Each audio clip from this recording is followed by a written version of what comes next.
It's outrageous. You know, and as Attorney General for the state of Washington, I fortunately have a hammer. It's the law. We've beaten the Trump administration over and over again.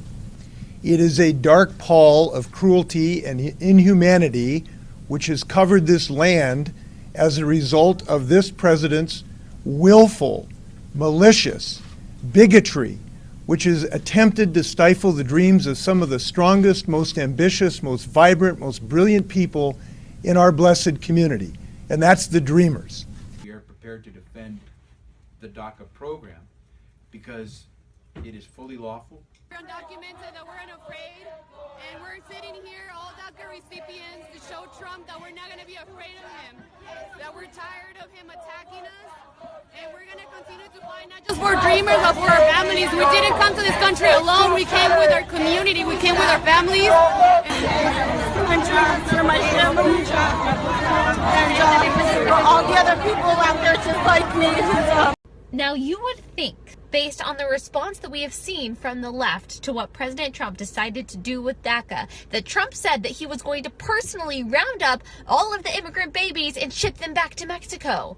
And I have news for you. That's not going to happen. In fact, if you are currently protected by DACA, you will continue to be protected by DACA until your protection expires. And if that protection is set to expire before March 5th of 2018, then guess what? You even get to apply for a renewal before October.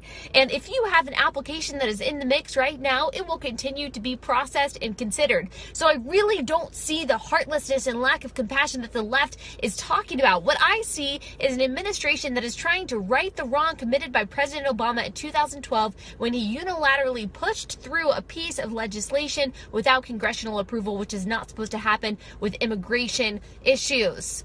So don't believe the lies, ladies and gentlemen. President who's 15. She just received DACA. She has her whole life ahead of her. She's so smart. And now her opportunity, she won't even be able to enjoy this opportunity. She'll have DACA until she's 17. She won't even be able to apply for colleges. And she was brought here when she was 2. So. Oh, they deserve protection. They don't deserve to be punished. Look, a lot of people in America, law-abiding Americans and law-abiding immigrants for that matter, are born into unfortunate circumstances. This is not how we come up with public policy based on pulling the heartstrings. The fact is that if there were a single deserving dreamer in this country, they'd be deserving because they would acknowledge that they are owed nothing and that they deserve nothing from a country into which they were born because of their parents' illegal activity. And you can talk to anyone who's come into this country the right and proper way, including my own parents. There's so many first and second generation Americans who understand that citizenship is a privilege and not a right. And when you have an entire class of 800,000 people who feel entitled to be here despite the law, you're creating the very trouble that we are in now.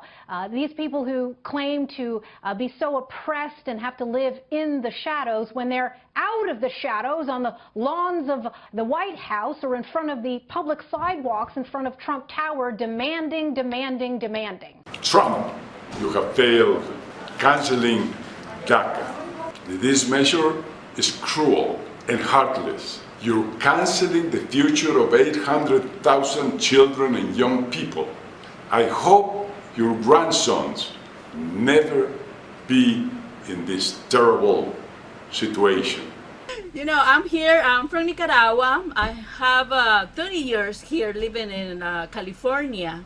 Actually, well, I love this country. I love my state. It's never enough. There's always a problem with it, and we're already giving so much. They were saying, oh, well, that's too long. That's too long of a process. That's too hard of a process to become legal. You have to make it easier. It's unconstitutional. That's the bottom line. So it doesn't matter what you feel. It doesn't matter what your feelings are.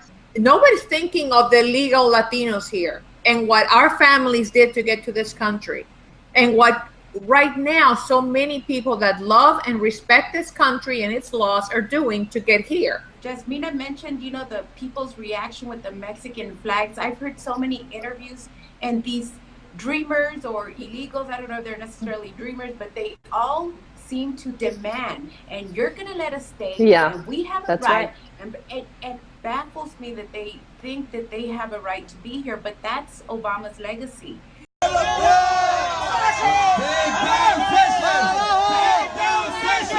Take down